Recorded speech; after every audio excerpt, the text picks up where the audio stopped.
Warm welcome to one of the greatest actors this country has produced, great campaigner for peace and justice. Please welcome Lloyd back. Well, thank you very much for that introduction, Jeremy. I can't believe that we're having to be here again to protest about the possibility of going to war against Iran. I'm speechless, really, that anyone's even contemplating the idea of going to war in the Middle East after the appalling devastation and destruction that happened in Iraq. I can't think that anyone thinks that it could be a good idea, that it's as if the war in Iraq never happened, or that we've forgotten about it. We've forgotten about the lies that were told to us and are now being told to us again. So I'm absolutely speechless about it. So I'm not going to say any speeches. I'm going to use somebody else's words. I'm going to leave the speeches to people better qualified than me, and I'm going to do what I tend to do best, which is say somebody else's words. And in this case, it's the words of the great First World War poet Wilfred Owen.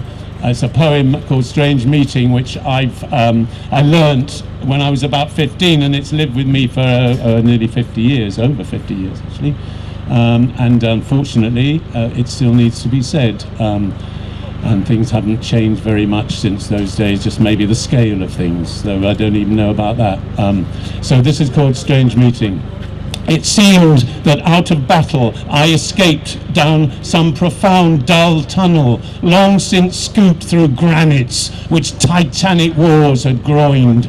Yet also there encumbered sleepers groaned, too fast in thought or death to be bestirred. Then, as I probed them, one sprang up and stared with piteous recognition in fixed eyes, lifting distressful hands as if to bless.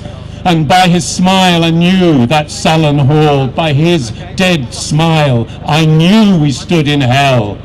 With 1,000 pains that vision's face was grained, yet no blood reached there from the upper ground, and no guns thumped or down the flues made moan. "Strange friend," I said, "here is no cause to mourn." "None," said the other, "save the undone years, the hopelessness. Whatever hope is yours was my life also. I went hunting wild after the wildest beauty in the world, which lies not calm in eyes or braided hair, but mocks the steady running of the hour, and if it grieves, grieves richlier than here.